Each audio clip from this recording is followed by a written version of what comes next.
Hey y'all, thanks for stopping in.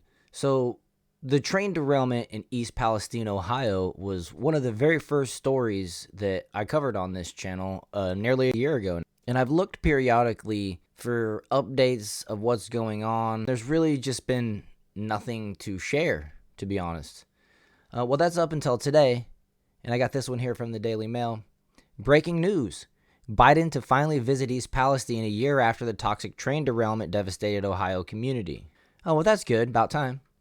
President Joe Biden will finally visit East Palestine a year after a train derailment devastated the Ohio community, the White House announced on Wednesday.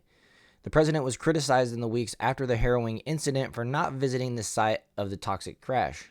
Donald Trump did visit the site, as did Transportation Secretary Pete Buttigieg. Press Secretary Karine Jean-Pierre insisted the president would go to fulfill the vow he made to see the devastation, but for months would not say when Biden would make the trip.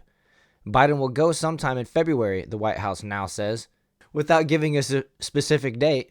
The president has traveled to other disaster sites across the country. In the months, a Norfolk Southern train hauling hazardous materials ran off the tracks on February 3, 2023. The accident resulted in a days-long fire that released poisonous fumes into the air. Hundreds of residents were evacuated. In March, Biden told reporters he would visit East Palestine at some point. During his trip next month, he will meet with residents and examine the cleanup efforts. Hopefully, they'll let us know how those cleanup efforts are going. I'm more interested in actually finding out what's going on in East Palestine than I am about Biden making a year-late nonsense trip, you know what I mean? East Palestine Mayor Trent Conway told Fox News, the best time for Biden to visit would be in 2025 when he is on his book tour, which indicates he didn't think the president would win a second term in the White House. That's pretty awesome. I bet that's an indication of the majority of citizens there in East Palestine as well by now. The president is always welcome to our town, he added. I don't know what he would do here now. You know, maybe finally the air and environment are deemed clean enough for the president to go visit, and it took this long for it to actually be acceptable for a person in Biden's condition and age, right? Who knows? But meanwhile, you know, it's okay for the residents to go back home and live in it. Trump, who was in the lead for the Republican presidential nomination, visited East Palestine shortly after the derailment. He said ahead of his trip that the people in that town were abandoned. Trump won Ohio by 8 points in the 2020 election. The state, which used to be considered a bellwether, has become increasingly red. Republican Senator J.D. Vance of Ohio, who joined Trump on his trip to the community, has been a heavy critic of Biden for not visiting.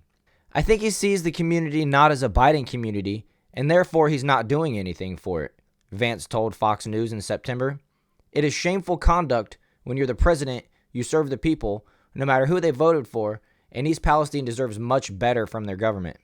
And I would have to wholeheartedly agree with that. The White House points out, within hours of derailment, the Environmental Protection Agency had trained emergency response personnel on the ground in East Palestine to aid state and local emergency and environmental response efforts, and that the Department of Transportation was also there to aid efforts. The small town of mainly white, working-class citizens is still dealing with the effects of the derailment and resulting chemical spill. Yeah, go figure. See, I figured they would be. They just aren't letting anything go mainstream anymore that I can find. Hazardous chemicals that spilled from the train included vinyl chloride, butyl acryl. We know that. Residents reported headaches, rashes, sore throats, nausea, and other issues in the aftermath. Federal authorities have tested the drinking water and say it is safe, but concerns about environmental pollution and long-term medical effects remain. Norfolk Southern agreed to pay for the cleanup effort after pressure from the federal government. The railroad is slated to pay hundreds of millions of dollars as a result of the derailment and to reimburse the EPA for the tens of millions of dollars that the agency has already spent. Well, I hope there's a big chunk in there set aside for the people, and I hope that they're already getting it because they did nothing but live in their homes when this disaster was brought into their community.